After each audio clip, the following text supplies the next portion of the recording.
What about my baseball cards? Cost of doing business. No! No, no, no! Welcome to MsMojo, and today we're counting down our picks for old school collectibles that nowadays are either real treasures or major letdowns. My tie-dyed Lizzie, I bet, is very much like a Mickey Mantle baseball card. And It's a social event. number 5, disappointing Pogs. For all the buzz Pogs caused on school playgrounds, it's too bad they're not highly coveted these days. I'm really sorry.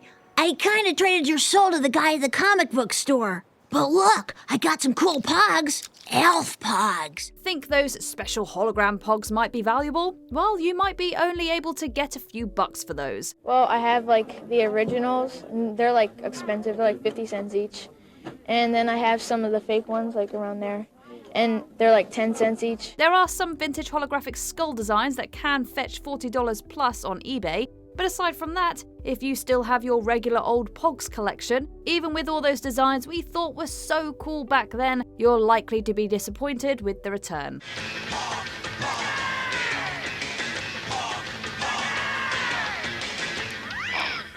At this point, you might as well start playing again, or just give them away. Number 5, valuable vintage Leica cameras. Now we're talking. Leica cameras, developed in Germany, date back to the Roaring '20s, or as they're known in Germany, the Golden '20s. What do all these people have in common? Well, they all use Leica cameras. In 2022, a 1923 O series Leica became the most expensive camera ever sold. How much, you ask? Well, try $15 million. Yes, you heard that right. Sure, that's an outlier, but another 1923 Leica sold at an auction for $2.97 million. That's not too shabby either. Later Leica models can also fetch a pretty penny. Take, for instance, a rare black 1957 Leica MP that went for $1.34 million. Other less rare and worse conditioned vintage Leicas can still put hundreds or even thousands of dollars in your pocket. This is a camera that I own. This is the Leica 1A. It was not a $3 million camera. I paid about $1,600 for this, but it was the first production camera that Leica ever made. People will pay a lot to look through a lens of the past. Number 4, disappointing 1990s Happy Meal toys. There were so many legendary Happy Meal toys in the 90s, ones that now have nostalgia written all over them. But apparently such nostalgia doesn't equate to a significant price tag, even decades removed. What's in McDonald's Happy Meal? One of 4 Nintendo Super Mario Bros. 3 toys. You'd likely have to sell a whole batch of 90s Happy Meal toys for it to even be worth the time to try to sell them. Even if the toys are unopened, you might only get $1 or $2 for each. A Diet Coke and 100 Happy Meals. 100 Happy Meals. When's lunch? I mean, one Happy Meal. Now buy your kid a hamburger Happy Meal at McDonald's for just $1.99 and get a Tiny Toon flip card. That goes for throwbacks like the 1991 Tiny Toon Adventures toys and the 1994 The Magic School Bus toys, as well as more mainstream collectibles McDonald's gave out, like the 1997 Teeny Beanie Babies and the 1999 Furbies. There's something big at McDonald's. It's Furby, and right now there are 80 different colorful characters in all. Each one's a surprise in every Happy Meal you buy. Maybe one day people will change their minds about these artifacts. Number 4, valuable, original Star Wars action figures. Vintage figurines from one of the most successful film franchises of all time should be worth something, and they are. Now your children can relive our great space battles or collect our wonderful Star Wars companions with Kenner's Star Wars action figures. The first Kenner Star Wars action figures arrived shortly after the original 1977 film. A complete set featuring all the classic characters can easily go for hundreds of dollars. It's Luke and Obi-Wan and my favorite Chewie. They're all here. Better yet, on the rare occasion that just one of these action figures is still sealed in the original box, it can easily go for hundreds on its own. That's exactly what happened in 2025 for the likes of Obi-Wan, C-3PO and Princess Leia. What can we say? People love Star Wars. Oh yeah, and check the basement for vintage G.I. Joe action figures too, because they're also pretty valuable nowadays. G.I. Joe, America's movable fighting man, the most realistic toy soldier the world has ever known. Number 3, disappointing, Precious Moments figurines. Jamie's a lot like my mom's Precious Moments figurines collection. I have no idea what that means. He's a fragile little bitch. Unless your precious moment figurine has a signature from founder Sam Butcher, or is just an ultra rare edition, it isn't likely that it's worth that much. That's true of even the earliest versions, which came out in 1978. A lot of people actually collected these through the 70s and through the 80s and I guess through the 90s, but they're not a big seller. Maybe you can get $10 or even $20 for one if you're lucky, but the nostalgic appeal of these religious figures would lead us to think that they could be worth much more. It's much more than just products. It celebrates precious moments in everybody's life. We know there's a market for vintage holiday antiques as well, but even the holiday-themed precious moments figurines don't go for that much these days. Number 3, valuable vinyl records. Society may have moved away from vinyl records to an extent, but don't get it twisted. They're alive and well. Are all these records? Yeah, I've got about 1,578 at this point. I've tried to pare down my collection to just the essential. Sure, we have a multitude of ways to stream music more conveniently now, but many still hold this throwback way of listening close and dear. In the 2010s, there was a vinyl revival of sorts. CDs nearly killed records, but when streaming hit, records started selling again, up 18 years in a row. Some of the rarest, one-of-a-kind records have gone for hundreds of thousands of dollars. But even less scarce vintage vinyl records can go for big bucks if in good condition, and even the super mass-produced classics can be worth a decent amount. But for many people, dropping the needle and letting that record spin is priceless. For this is all a dream we dreamed one afternoon long ago.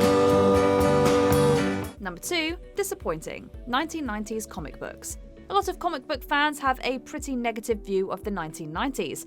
The art style was often loud, and the storytelling didn't always land like it did in the old days, even with the rise of new characters like Harley Quinn and Deadpool. Anyway, I got places to be, a face to fix, and bad guys to kill. On top of that, the market was absolutely flooded, with tons of different titles and way too many copies. That's a big reason why most of them just aren't worth that much today.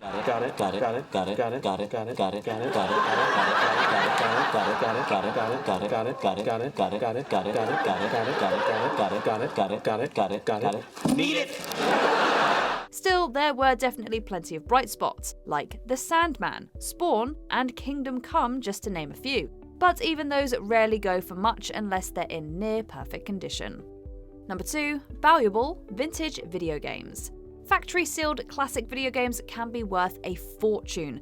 Look no further than the Nintendo original 1985 Super Mario Bros. Game that sold for $2 million in 2021. That really happened. We're not playing. It's from the test market launch of the NES as far as we know, which was only in 1985 and 1986. No one even knew who Nintendo was. Oh yeah, and what can a 1987 Legend of Zelda game cartridge get you? Well, apparently $870,000. Even if it's a classic that has been played time and time again, it may well be worth something. We will live the game through our hands. We will be in control of something. We will change the system. There's something about those vintage video games that can scratch a nostalgic gamer's itch, so don't tell us they're outdated. They're standing the test of time just fine. Sam Crowther, from a town in regional Victoria, has a copy of every Nintendo Entertainment System and Game Boy game released for the Australian market. It was really kind of the thrill of the chase of finding different variations. Before we continue, be sure to subscribe to our channel and ring the bell to get notified about our latest videos. You have the option to be notified for occasional videos or all of them. If you're on your phone, make sure you go into your settings and switch on notifications. Number 1, disappointing Beanie Babies. Ah, the 90s collectible phenomenon, the Beanie Baby. When they're first released, you can get them for about $5 to $7. Once they retire, the value goes up. In 2 years, they're worth $245. These cute little fellas made countless people smile, and who knows for how many people they helped spark an interest in poetry. Sadly, the craze is gone, and Beanie Babies clearly don't have a ton of nostalgic value these days. Maybe it'll take a few more decades, or it's just not meant to be. Suddenly, investors and collectors who had hoped to make a living out of trading plush animals found themselves with inventory that was not worth what they once paid. While there are a few super rare exceptions, the more regular Beanie Babies that were part of so many collections routinely go for less than their original $5 retail price. Considering they're the symbol of the 90s collector culture, a true icon, that's definitely disappointing. And a USA Weekend poll estimated that 64% of Americans owned at least one Beanie Baby. One divorcing couple had so many, they needed a judge to fairly split their collection. Number 1. Valuable baseball cards. There are loads of examples of old baseball cards commanding a lot of dough. Cards with values in the hundreds and even the thousands are much more common than a lot of people probably think. But it's not the drugs that I care about. I mean, I care. It's my baseball cards I need back. Your baseball cards. That's especially true for cards with a mint condition grade from a reputable card grading company like PSA or Beckett. Of course, then you have the big-time ultimate rare throwback cards of some of baseball's all-time legends. Those have gone for hundreds of thousands and even millions of dollars in some cases. Last time I checked, there might have been maybe 40 or 50 of these known to exist. The highest graded example of this I saw sell for over $200,000 not too long ago. A T206 Honus Wagner, issued between 1909 and 1911, sold for $7.25 million in 2022. Later that year, a 1952 Topps Mickey Mantle sold for $12.6 million. A mint condition 1952 Mickey Mantle, here it is, baseball card, sold for, get this, $12.6 million yesterday. Not bad for a piece of cardboard with a picture on it. Is there a collectible that you think will experience a huge spike in value in the future? Let us know in the comments below.